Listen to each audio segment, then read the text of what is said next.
Bien, en mi última miniserie de predicaciones, concretamente de 2 predicaciones, intentaba dar respuesta a la pregunta: ¿qué es lo que espera Dios de ti? ¿Qué es lo que espera Dios de cada uno de nosotros? Y en base a Deuteronomio 10, versículos 12 y 13, dijimos que lo que Dios espera de cada uno de nosotros es que le amemos sobre todas las cosas, que le amemos con todo nuestro corazón, con toda nuestra alma y con toda nuestra mente.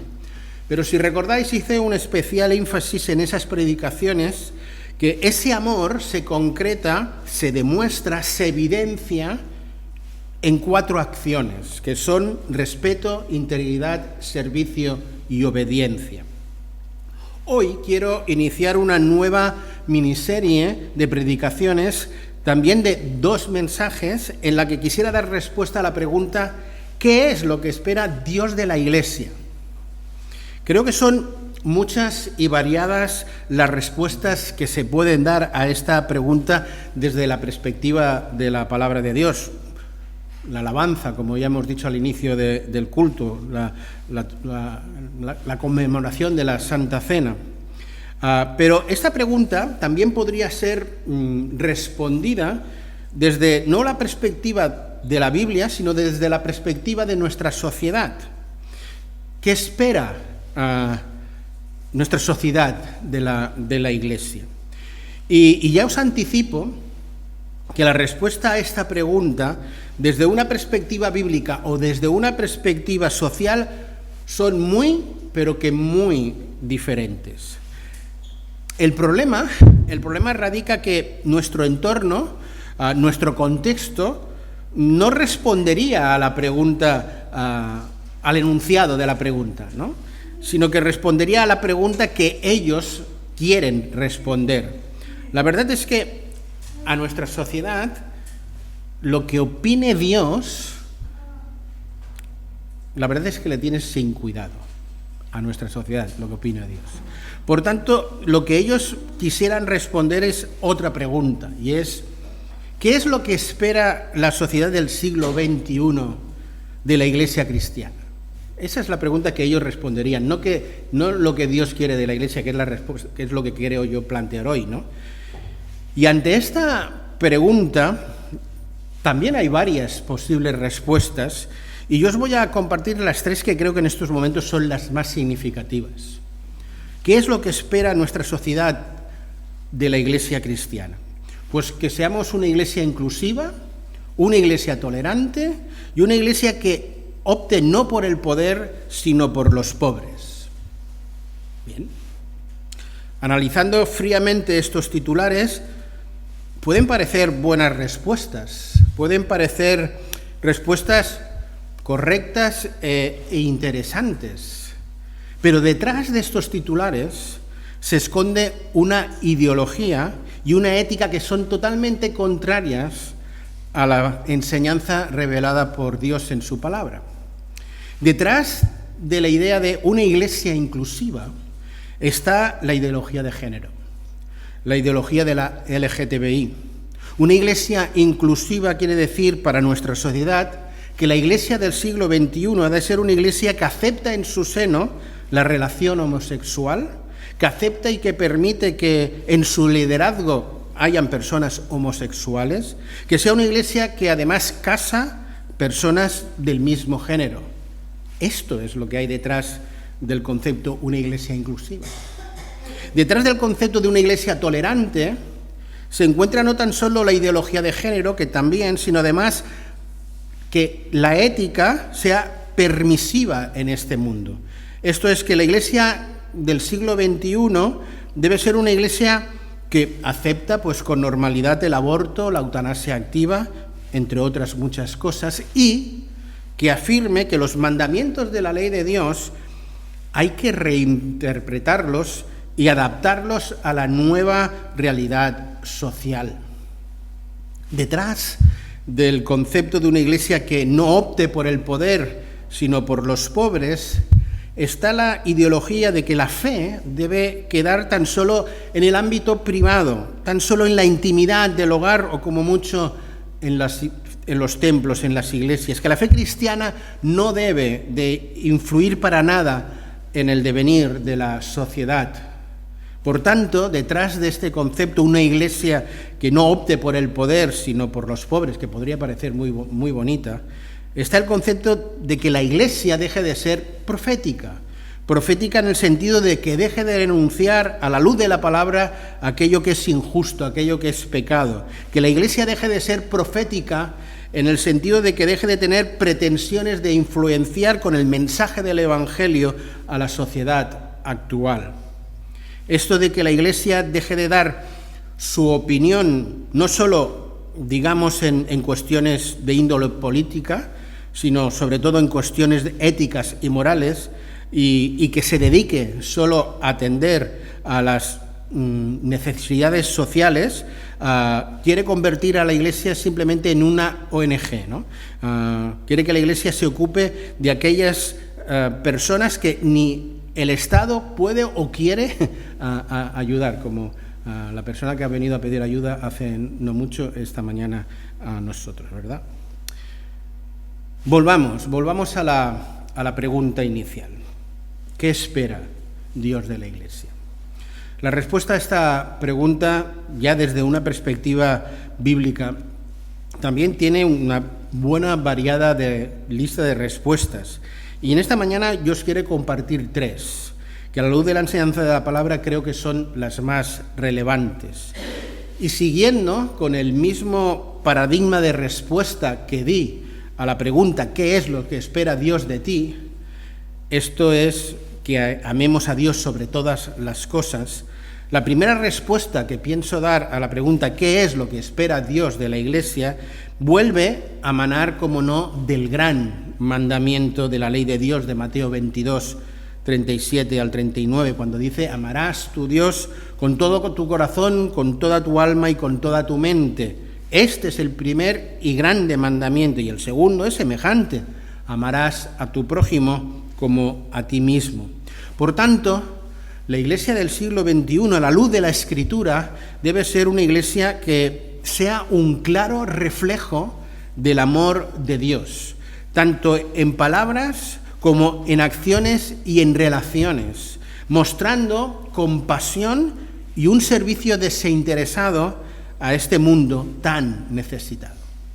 La segunda respuesta a la pregunta, desde la óptica de la enseñanza, tiene que ver necesariamente con la misión de la Iglesia. Y esta la encontramos ya no en el gran mandamiento, sino en la gran comisión. Mateo 28, 19, id y haced discípulos a todas las naciones. Dios espera que su Iglesia sea un instrumento para llevar el mensaje de salvación a todas las naciones. Y esto, en el siglo XXI, incluye que la Iglesia debería incluso saber aprovechar y utilizar las tecnologías y los medios modernos que tiene a su tucá, para alcanzar a las personas que antes no eran alcanzables. En tercer lugar, creo que la Iglesia que Dios espera para este siglo XXI es que sea una Iglesia que influye positivamente en el entorno en el que vive. Esto es, que sea la sal y la luz del mundo. La Iglesia o la sociedad actual, como os decía hace un momento, no quiere, no desea que la Iglesia ejerza ninguna influencia en la sociedad. Pero ese no es el deseo de Dios. Esto no es lo que Dios quiere y espera de su Iglesia. El Señor Jesús fue tremendamente claro y diáfano cuando en Mateo 5, allí en el Sermón del Monte, en sus versículos del 13 al 16, dice: vosotros sois la sal de la tierra, pero si la sal se ha vuelto insípida, ¿con qué se hará salada otra vez? Ya para nada sirve, sino para ser echada fuera y poseteada por los hombres. Vosotros sois la luz del mundo. Una ciudad situada sobre un monte no se puede ocultar, ni se enciende una lámpara y se pone debajo del almud, sino sobre el candelero, y alumbra a todos los que están en la casa. Así brille vuestra luz delante de los hombres, para que vean vuestras buenas acciones y glorifiquen a vuestro Padre que está en los cielos. Por tanto, la iglesia que Dios quiere es una iglesia que de forma intencionada y proactiva incide en el mundo, en la sociedad, como un agente de transformación. Esto implica que la iglesia del siglo XXI debe vivir de una manera íntegra, tiene que confrontar la injusticia político y social y debe ser un modelo de esperanza en el medio de una sociedad totalmente oscura y corrupta. Estas son las 3 respuestas que en esta mañana quisiera profundizar con vosotros con un poco de detalle. Dentro de 2 semanas, a la misma pregunta, ¿qué es lo que espera Dios de vosotros?, responderé con 3 afirmaciones diferentes. Pero hoy, a la pregunta, ¿qué espera Dios de la iglesia?, dejadme responder de la siguiente manera. Dios espera que su iglesia sea un reflejo fiel de su amor, un instrumento de salvación y un agente de transformación en el mundo. Empecemos por ese reflejo claro del amor de Dios que encontramos en ese gran mandamiento que hemos leído hace un momento. La iglesia de este siglo, del siglo XXI, a la luz de la Escritura, como digo, debe de ser esa iglesia que refleje de una manera diáfana el amor de Dios, tanto en palabras como en acciones, y que esas acciones incidan en las relaciones y que esas acciones que inciden en las relaciones muestran compasión y un servicio desinteresado a este mundo, que es un mundo muy, pero que muy necesitado, aunque no quiera reconocerlo. Lo cierto es que la Iglesia, a lo largo de los siglos, a lo largo de su existencia, ya desde su nacimiento, allí en Pentecostés, en el capítulo 2 del libro de los Hechos, y hasta el día de hoy, ha sido una iglesia llamada esencialmente a reflejar el amor de Dios en la tierra. Y hoy, en pleno siglo XXI, este llamado, si cabe, es más relevante que nunca. Si vamos al libro de los Hechos, donde desde el capítulo 2 hasta el capítulo 4 encontramos cómo allí se nos narra el nacimiento de la Iglesia, y en esos capítulos se pone sobre el papel y se destaca las características que más sobresalen de la Iglesia. La principal característica que sobresale sobre todas es el amor. Fue tal el impacto del amor de esos hermanos que hasta los no creyentes llegaron a decir que, mirad cómo se aman. En Hechos 4, versículos del 32 al 33, leemos así: la congregación de los que creyeron eran de un corazón y de un alma. Ninguno decía que era suyo lo que poseía, sino que todas las cosas eran propiedad común. Con gran poder los apóstoles daban testimonio de la resurrección del Señor Jesús, y había abundante gracia sobre todos ellos. No había, pues, ningún necesitado entre ellos, porque todos los que poseían tierras, casas, lo vendían, traían el precio de lo vendido y lo depositaban a los pies de los apóstoles, que se distribuía según la necesidad. La iglesia primitiva, debido a su contexto social, a su entorno, a la necesidad de aquel momento concreto, decidió encarnar el amor de Dios de una manera muy práctica, compartiendo entre los creyentes todo lo que tenían, de manera que ningún creyente tenía necesidad de nada. Ante tal comportamiento y ante tal actitud que tenía la Iglesia, es muy normal que los creyentes y los no creyentes dijeran que, mirad cómo se aman. La Iglesia del siglo XXI debe encontrar la manera de encarnar de forma práctica y evidente ese amor de Dios. Y debe ser hecho de una manera que en el contexto que nos ha tocado vivir sea relevante. Ahora esto de venderlo todo no sería la solución. Fue la solución en ese momento concreto. Ahora nosotros vivimos en una sociedad a la que debemos reflejar el amor de Dios, una sociedad que es tecnológica, globalizada, consumista, pero sobre todas las cosas individualista. Nuestra sociedad es tan tecnológica que se ha olvidado o ha dejado de lado las relaciones sociales. Nuestra sociedad está tan globalizada que sabe lo que ocurre en la otra punta del mundo, pero no sabe lo que le ocurre a su vecino. No sabe lo que le ocurre a la persona que tiene al lado. Nuestra sociedad es tan, pero tan individualista que cada uno va a la suya, a su bola. No se preocupa de nada ni de nadie. Uno de los principales peligros del individualismo en el que vivimos es el deterioro del sentido de comunidad y del sentido de solidaridad.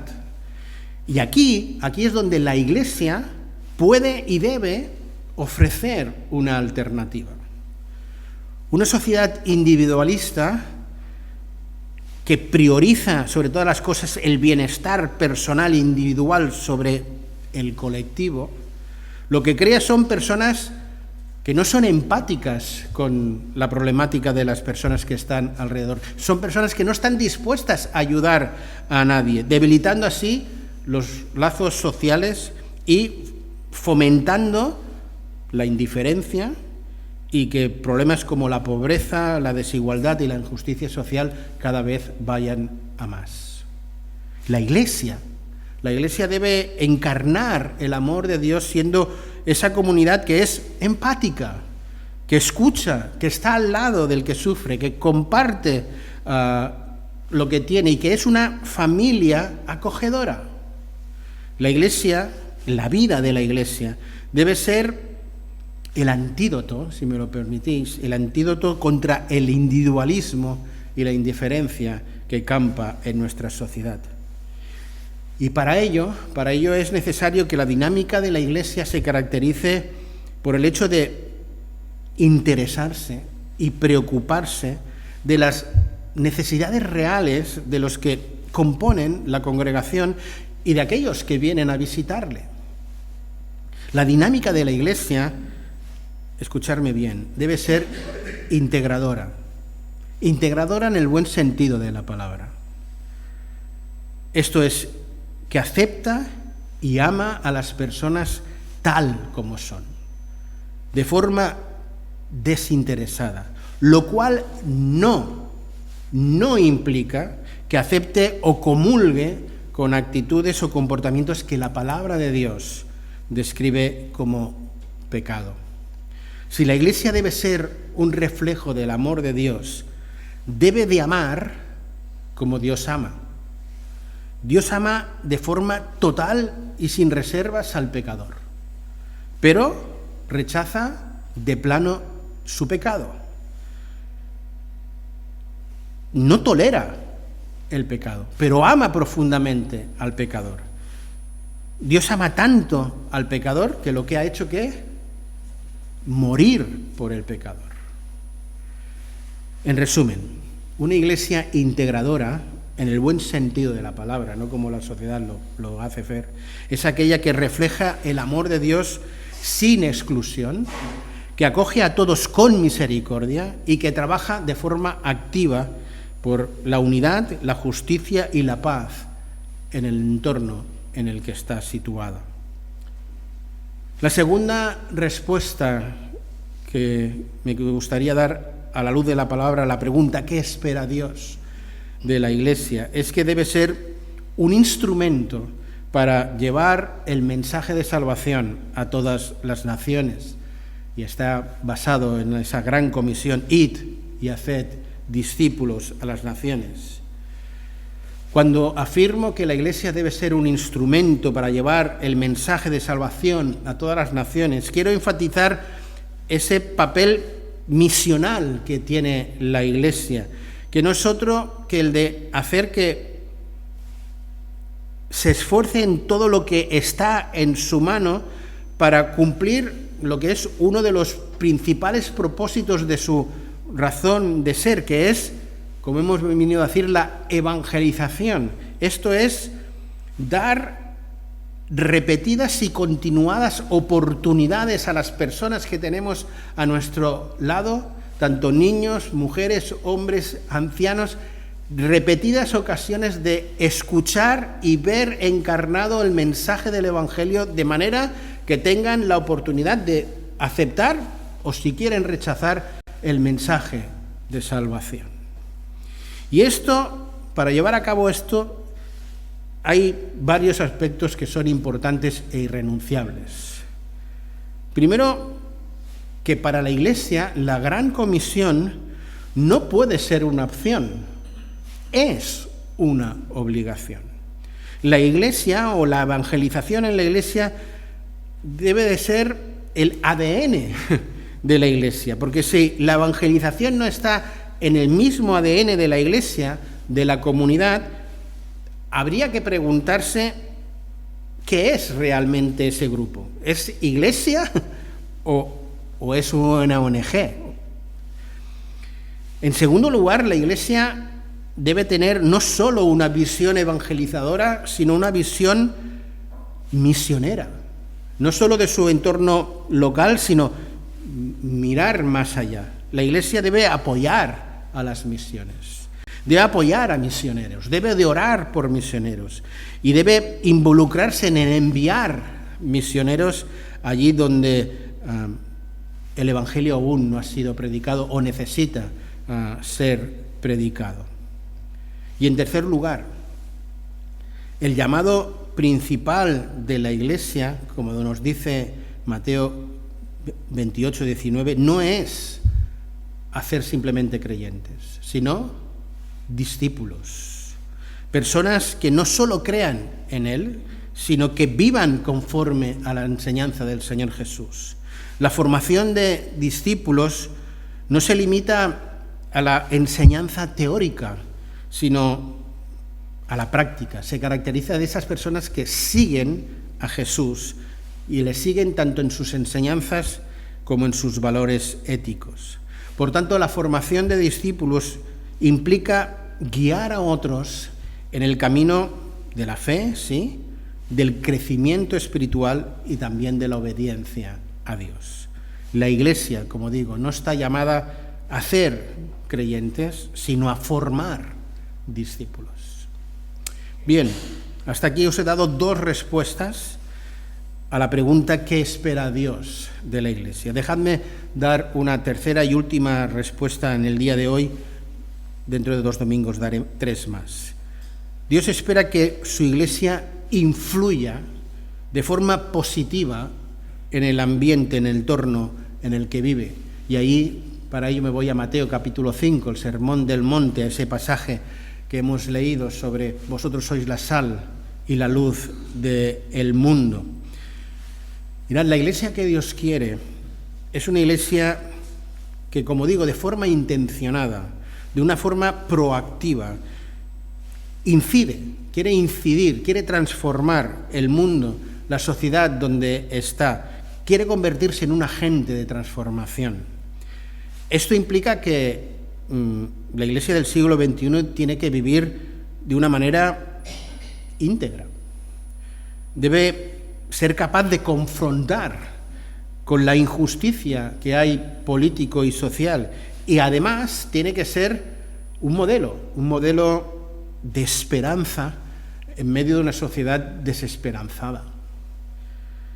Dios ha llamado a su Iglesia a ejercer esa influencia transformadora y lo ha hecho mediante 2 metáforas muy poderosas, como son la sal y la luz del mundo. Como bien sabéis, la sal en tiempos bíblicos tenía diversos usos. El primero era preservar, es decir, evitar la corrupción y la descomposición de los alimentos. Por tanto, la Iglesia debe de actuar como un agente de preservación moral y espiritual en esta sociedad que se está corrompiendo a marchas forzadas. En segundo lugar, la sal siempre ha servido para dar sabor, para resalzar el sabor de los alimentos. Y esto nos tiene que hacer pensar que la Iglesia tiene que hacer todo lo posible sin renunciar a la esencia del Evangelio, a ser sal, es decir, a que el Evangelio sea atractivo, no sea un palo, sea atractivo por su testimonio, por ese mensaje de amor, de gracia, de perdón, de reconciliación. Tiene que ser atractivo, tiene que dar sabor. Y otra cuestión por la que se utilizaba mucho la sal en ese momento era no solo para preservar, dar sabor, sino también para sanar. La sal se usaba para curar heridas. Por tanto, la Iglesia también debería ser esa Iglesia que trae sanidad a esta sociedad a través de ¿qué? De la reconciliación con Dios, del amor y la verdad del Señor Jesús. En alguna ocasión he oído la expresión de que la Iglesia debería ser como una especie de hospital espiritual. Y aunque todas las ilustraciones se quedan un poco cortas, en cierta medida creo que sí, que la Iglesia tiene que ser una especie de hospital espiritual, dado que a un hospital lo que van son las personas enfermas, las que no están sanas, aquellos que necesitan atención y que necesitan ser recuperados y sanados. De la misma manera, la Iglesia no está formada por personas perfectas.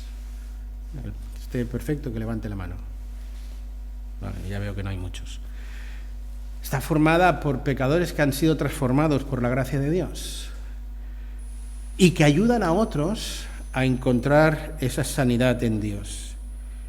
Y de la misma manera que los médicos tratan las enfermedades con profesionalidad, la Iglesia debería ministrar con compasión a aquellos enfermos por el pecado, pero sin comprometer para nada la verdad del Evangelio.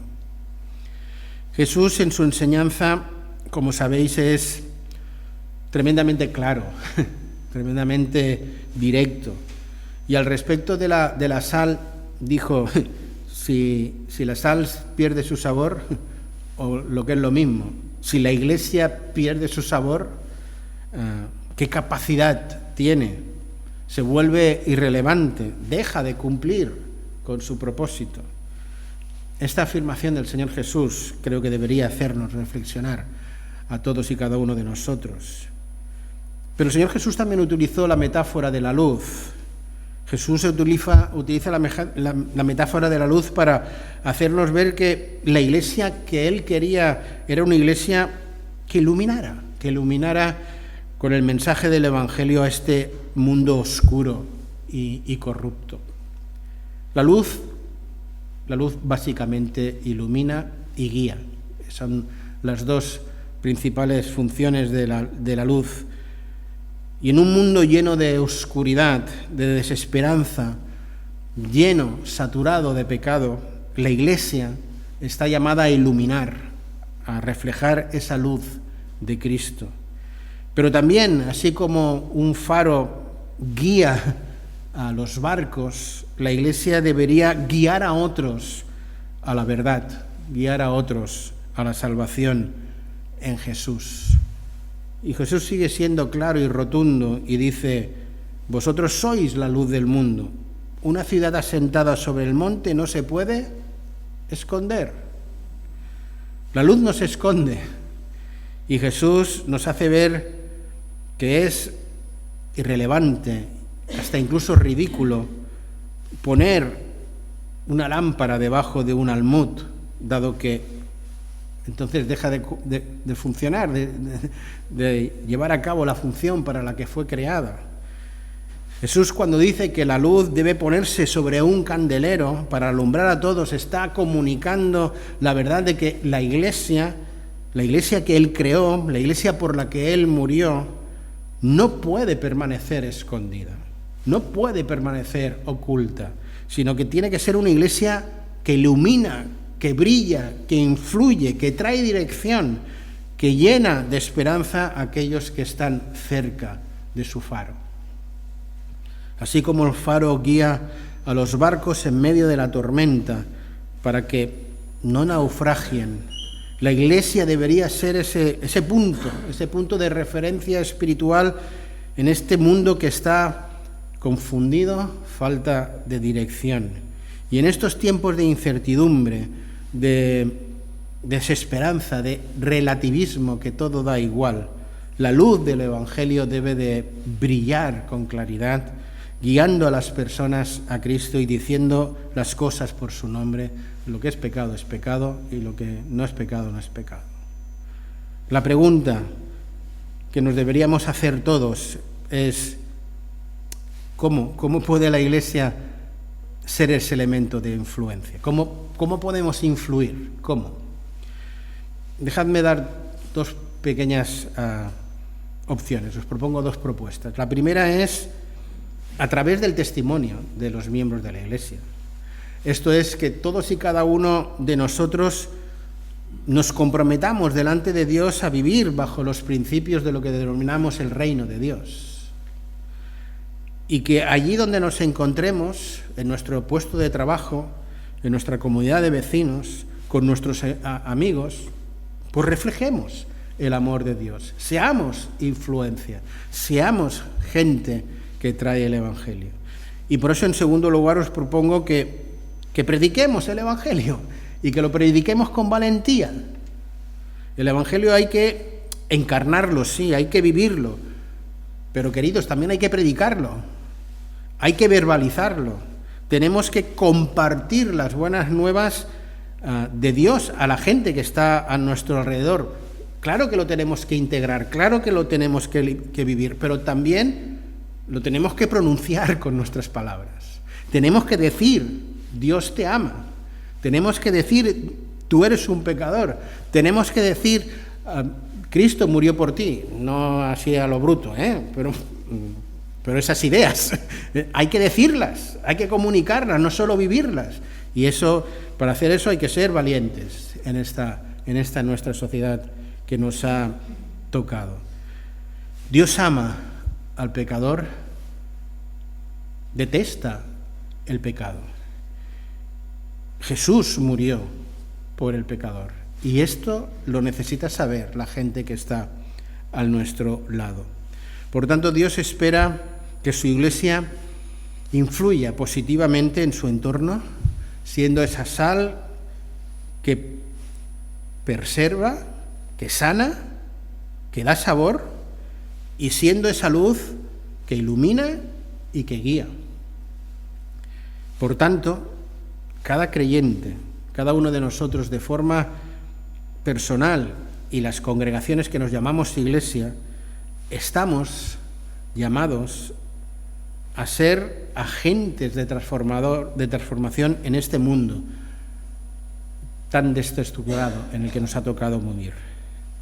La gran pregunta es, y es una pregunta ya que nos acerca a la conclusión, ¿estamos cumpliendo con nuestro llamado de amar a Dios sobre todas las cosas, de ser ese reflejo de amor, de ser esos agentes de transformación, de ser ese instrumento de llevar a cabo la obra de Dios? ¿Qué espera Dios de la Iglesia? Bien, pues Dios espera que seamos un reflejo fiel de ese su amor, que seamos un instrumento de salvación y que seamos un agente de transformación. La Iglesia no puede conformarse con la visión que la sociedad actual quiere imponerle, sino que debe mantenerse firme en la verdad de la palabra, amando a todos sin comprometer la santidad de Dios, evangelizando con pasión y ejerciendo de forma activa nuestra influencia en el entorno que nos ha tocado vivir. El mandato de Dios yo creo que es muy claro: amarle con todo nuestro ser, formar discípulos que vivan a la luz de la enseñanza, esa enseñanza de ser sal y luz en el mundo. La Iglesia no puede ser una institución pasiva, una simple entidad que está allí. No puede ser una ONG. Debe ser una comunidad viva que proclama el Evangelio, tanto con palabras como con acciones, que desafía la injusticia, que la denuncia y que se convierte en una guía hacia Cristo en el amor de Dios. La pregunta, ¿estamos cumpliendo con ese llamado? Mi ruego es que cada uno de nosotros, como miembros individuales de la Iglesia de Cristo que somos, mi ruego es que asumamos el reto de aceptar nuestra responsabilidad y de hacerlo con valentía y con fidelidad, a tener un corazón dispuesto a honrar a Dios sobre todas las cosas, y que para ello nos dispongamos a salir a este mundo a ser ese reflejo del amor de Dios, a ser ese canal de salvación para otros y a ser agentes de transformación a este mundo tan necesitado. Que Dios bendiga su palabra en nuestros corazones. Amén. Vamos a terminar con una oración, ¿os parece?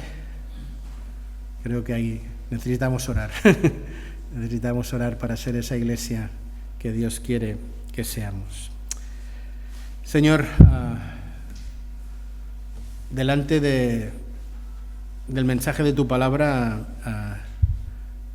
creo que siendo honestos hemos de reconocer, Señor, que no estamos a la altura, ¿no? Es cierto que te amamos, es cierto que evangelizamos y es cierto que queremos ser sal y luz, pero, Señor, creo que nos falta tanto. Y creo que no nos podemos excusar, al menos la iglesia de Viladecans, en que es una iglesia pequeña, sin mucho potencial, que todo eso es cierto y no lo vamos a negar, pero seguro, Señor, que tú en estos tres aspectos quieres más de lo que podemos estar haciendo en este momento. Señor, ciertamente como iglesia somos, creo, una iglesia acogedora, una iglesia integradora, una iglesia que cuando la gente viene puede decir, mirad cómo se aman. Yo creo que esto es una realidad de nuestra iglesia, pero podemos crecer tanto en ello aún. Ayúdanos, Señor, a que este potencial lo llevemos hasta el máximo de nuestra capacidad.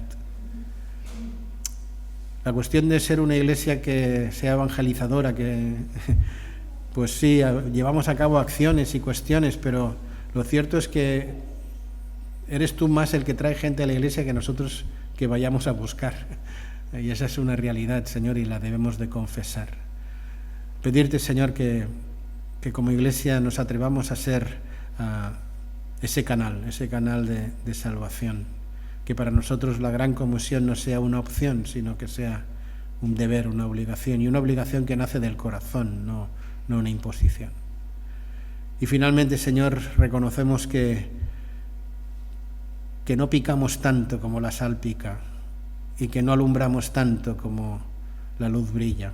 Ayúdanos, Señor, a incidir más en el entorno en el que vivimos, a brillar para ti, en detener esa corrupción que hay, en dar más sabor, en ser, Señor, inteligentes al hacer ver lo sabroso, lo interesante que es el mensaje del Evangelio, y Señor, a influir de forma positiva ante tanta injusticia que hay a nuestro alrededor. Señor, los retos de la Iglesia en el siglo XXI son grandes y tú nos has llamado en medio de nuestras posibilidades a suplirlo. Y te ruego, Señor, que por la acción de tu Espíritu tú toques a tu Iglesia, avives a tu Iglesia y nos llegues a ser esa Iglesia que tú deseas en medio de este contexto. Señor, ayúdanos a hacerlo ya realidad esta misma semana, allí donde estemos cada uno de nosotros. A ti y solo a ti sea la gloria. Que la gracia del Señor Jesucristo, el amor de Dios el Padre y la comunión del Espíritu Santo sea con todos nosotros ahora y siempre. Amén.